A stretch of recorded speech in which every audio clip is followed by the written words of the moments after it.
We really hope you like this video. Please comment, like, and subscribe to get more content like this.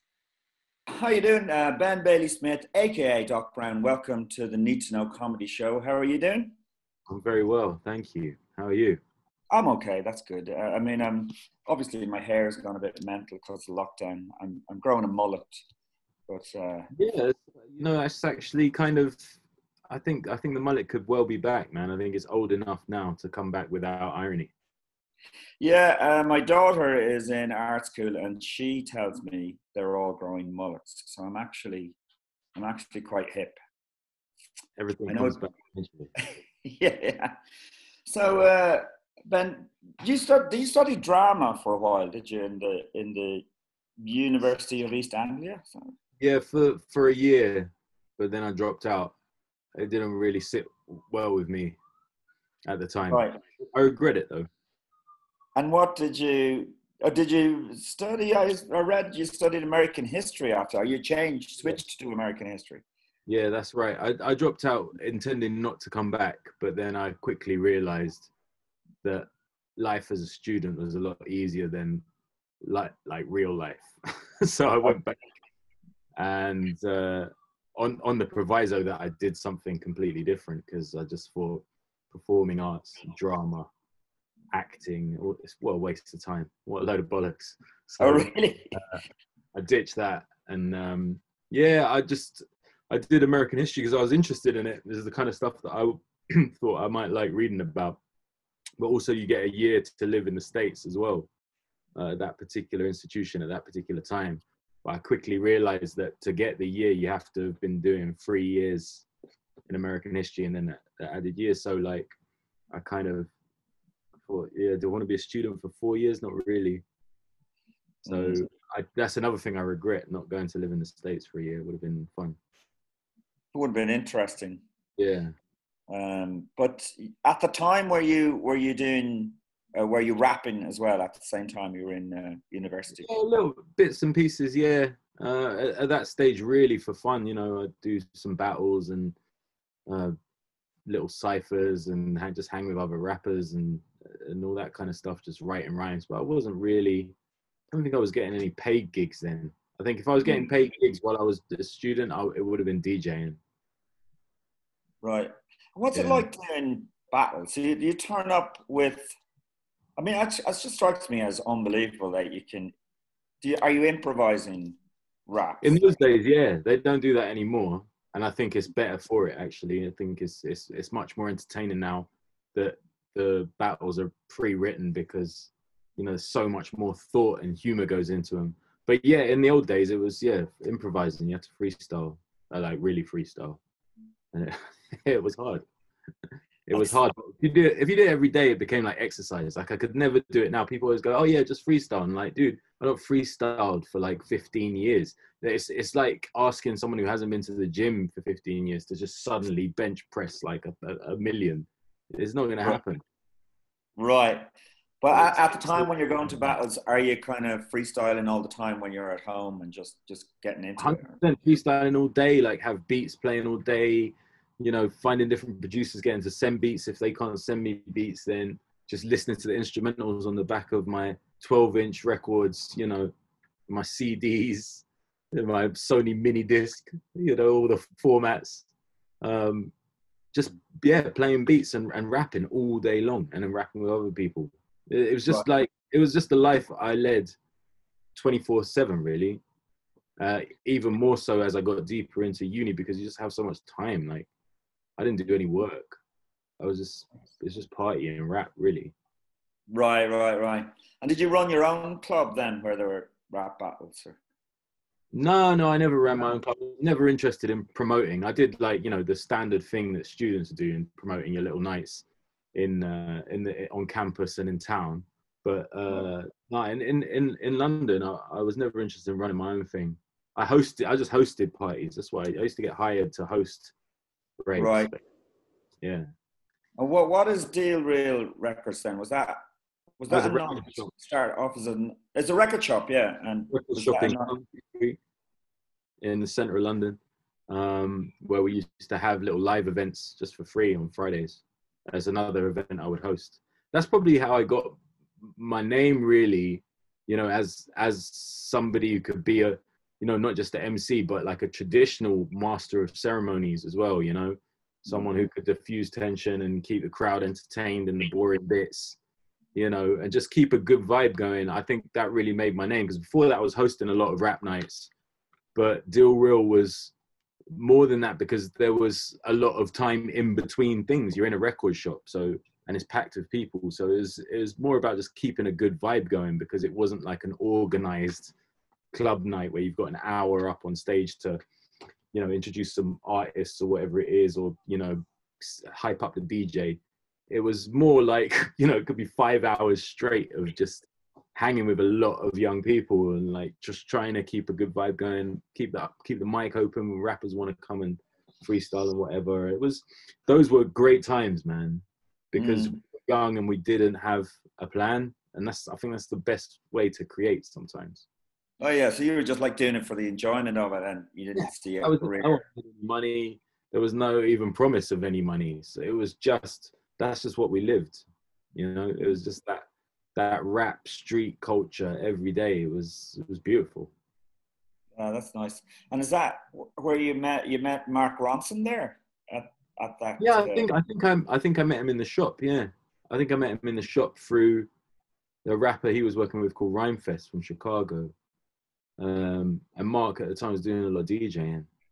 I think we met there, and then he asked me to come and like be his hype man for like a couple club nights, you know, as he was DJing.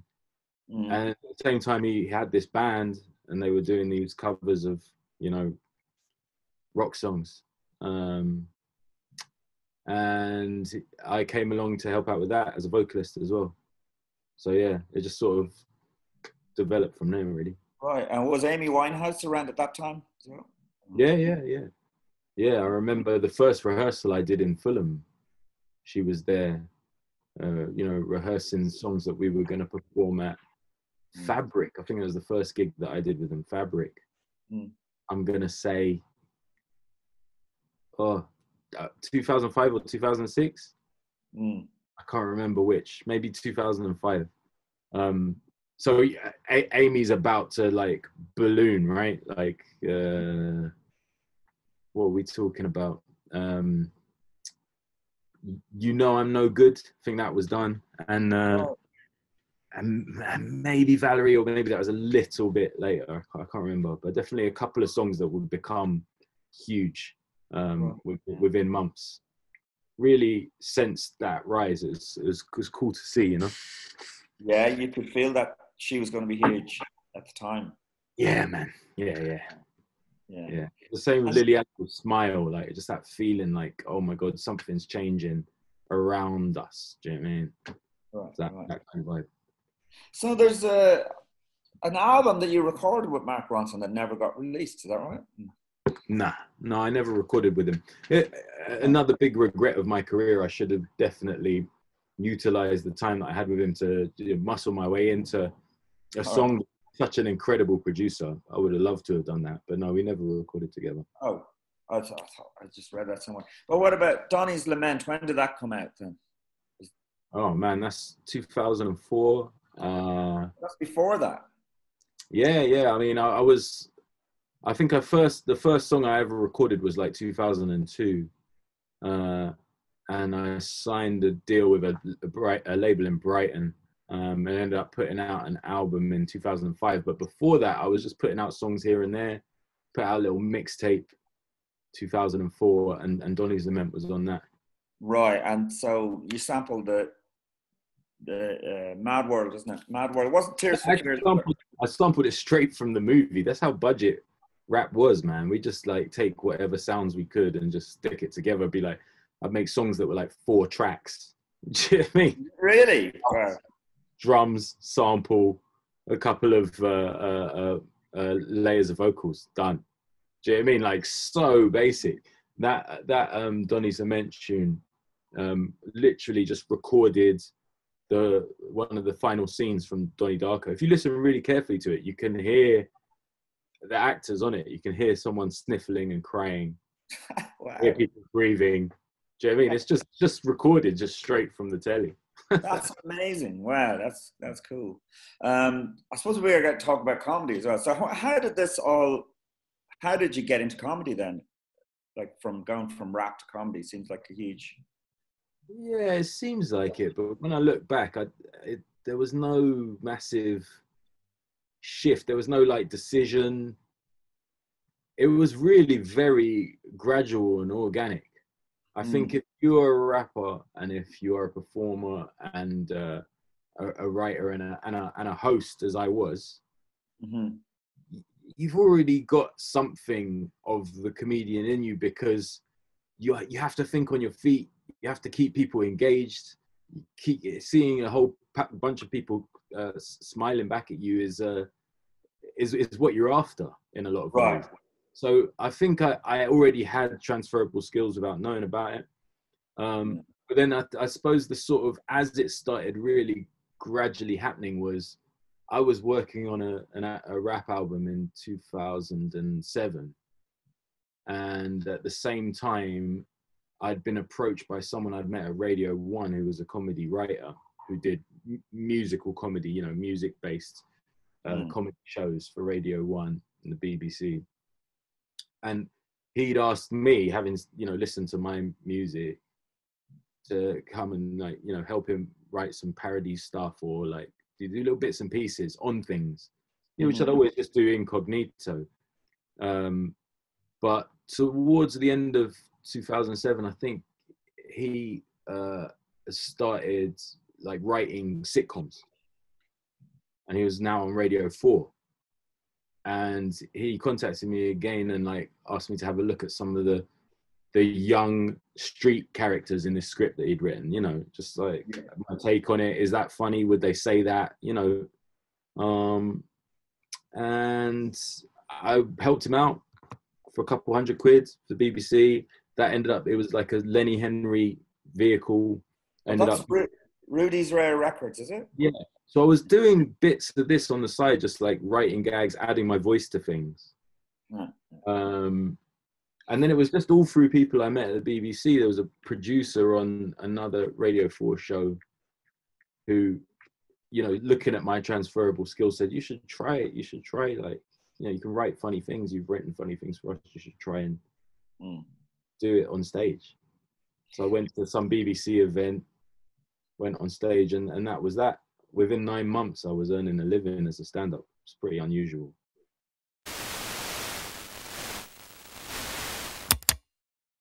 Amazing, really. Well, I mean, I'm not saying... what I'm trying to say is, like, you kind of have to have an image as a rapper. Or, like, because I was in a band as well before I did comedy. A lot of comedians were. Yeah. A lot of comedians were already entertainers of some kind. And then, you know, our failure...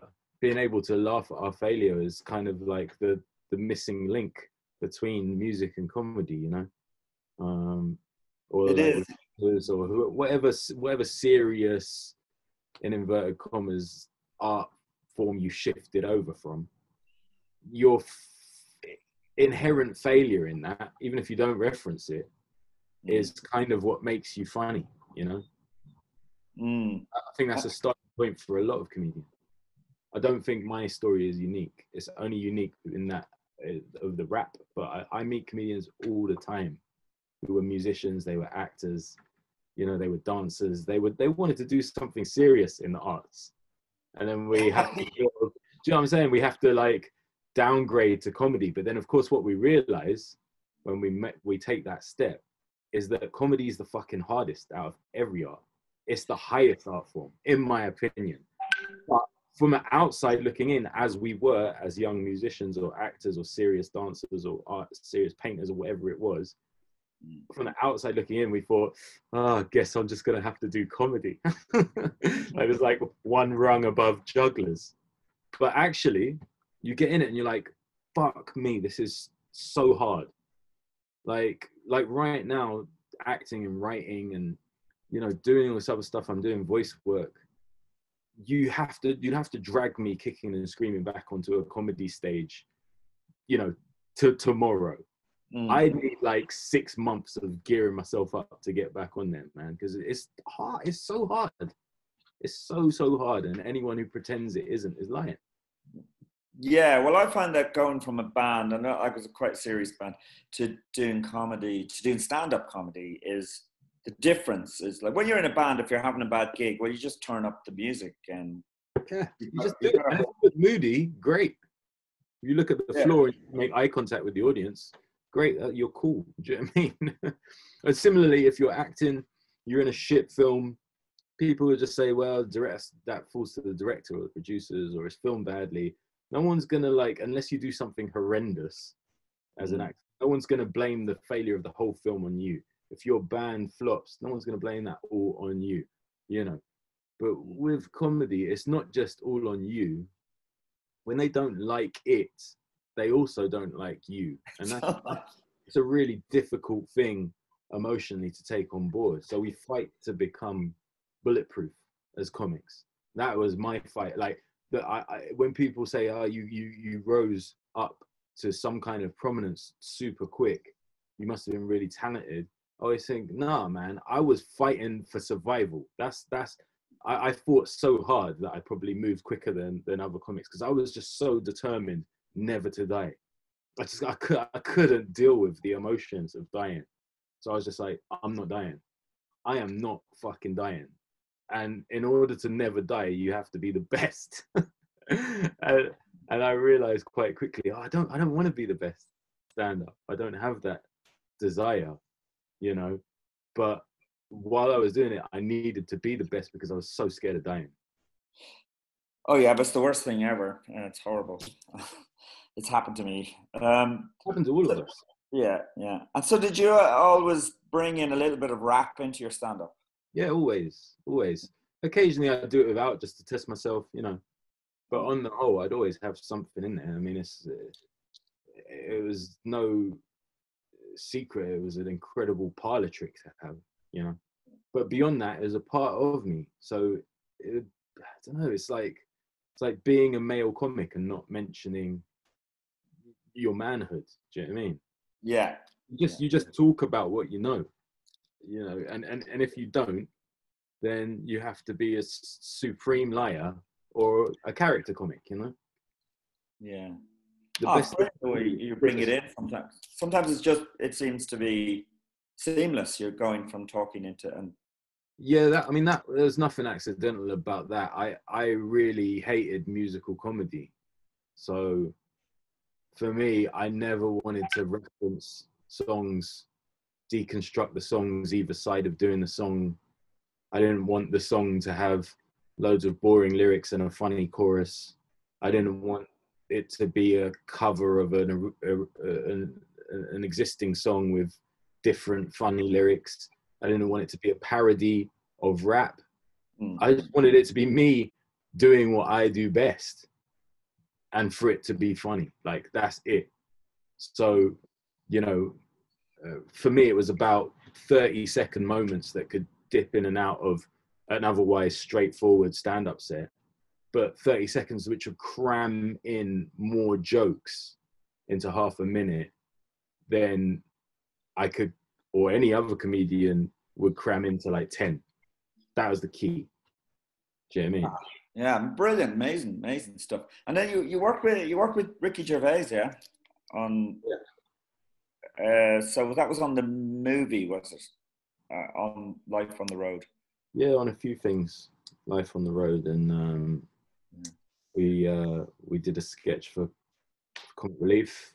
We did a series called Derek. We worked on a few things, man. Most of the time I was opening for him while he was touring around, you know. All right, cool. And how do you find, like, sorry? Wrote a lot of songs as well, randomly. You wrote a lot of songs for Ricky? Together, we just wrote stupid songs. Oh, really? Yeah. A lot of fun, yeah. That's cool. And did you write songs for Attack the Block as well? Yeah, like diegetic stuff, like stuff that, you know, that the actors hear within the movie. I do a little bit of that every now and again, you know, just providing music that is in the film, not soundtrack, you know, but music you hear on the car radio or whatever. All Right, that's cool. Yeah. And so you don't find it's too weird just doing so many different types of like acting, stand up, writing songs. It doesn't mess with your head that you're doing all these different things at the same time. No, because I never ever do them at the same time, ever. I would never disrespect one by doing something else completely different in the same day or even the same week. I spent ages working on one thing at a time, but the nature in which entertainment is released to people means that sometimes these things appear to people on top of each other. Doesn't mean I'm doing it at the same time. I couldn't do that. I don't think anyone could do that. If they can, I think they're probably doing some of those things quite badly. Whereas for me, like, I can't be shit, man. It's just not in my remit. I'm not interested in ever doing anything half-assed. And if I'm in something that's shit, I guarantee it wasn't my fault. So yeah, I spend a lot of time doing one thing. You know, I wrote a book this year. That's pretty much all I've been doing. You know, before that I was acting loads. Now the book is done, I'm back to acting. You know, but once the shows that I'm working on are done, the movies, there'll definitely be a period of time where nothing's happening. In that time, you know, if it's 6 months, 9 months, fuck yeah, I'm writing some comedy or I'm going to write some songs. Why not? Like, I don't understand this thing of, well, I'm just an actor, so when there's no job, I'll just do this for a while and then post some Instagram pictures. What are you talking about? Like, this is show business. It could be over for me tomorrow. Like, I want to be in show business till the day I die. And the only people who seem uncomfortable with me doing more than one thing is like everybody else except me. I just like, why would you only do one thing? Like, and if you're somebody who's just nailing that one thing to such a degree that you get constant work, then fair enough. But that's not all of us. That is not all of us. And for me, I can't sit around waiting for the phone to ring, man. I've got too much energy. So I want to keep working. Yeah. No, I think it is a really weird thing that people can't accept that you would do and be good at 3-4 different things. You know what I mean? Yeah, and then when you look at them as well, I could understand it if the 3 or 4 different things were, you know, comedy, figure skating, opera singing, and fine oil painting. Do you know what I mean? I'd be like, fuck off. Fuck off, are you good at all of those? If you look at the things we're talking about, acting, right? Writing, comedy. Those are the main 3 things, and a bit of music, yeah? But it's acting, writing, and comedy. Now, when I'm acting, a lot of the time I'm writing and performing. Either I'm tweaking what I'm saying or I've written what I'm saying and I'm performing it, right? Comedy, I'm writing and performing and doing quite a lot of acting. Yeah? Do you know what I'm saying? And then writing is writing. Like, that's what every comedian is anyway, right? We're fucking writers, unless you're just being ghostwritten your whole career. I don't think there's many of them anymore, right? And if you tag on the 4th one, music, I'm performing and writing. So for me, they're really not that different. They're all interchangeable, and I can feed things in from each one. But yeah, the way people balk at the things I do, I think they're all kind of the same. It's like, there was a question they told me to prepare for this. They said, have a think about like a comedian that you like at the moment. And the first person that came to mind was Richard Gadd. And I thought about Richard Gadd, and I think like a lot of people who will get to know Richard Gadd now will think of him as an actor. Do you know what I mean? Whereas I watched him as a comedian, and I watched him, I thought, he's a brilliant actor, but he's also very, very funny.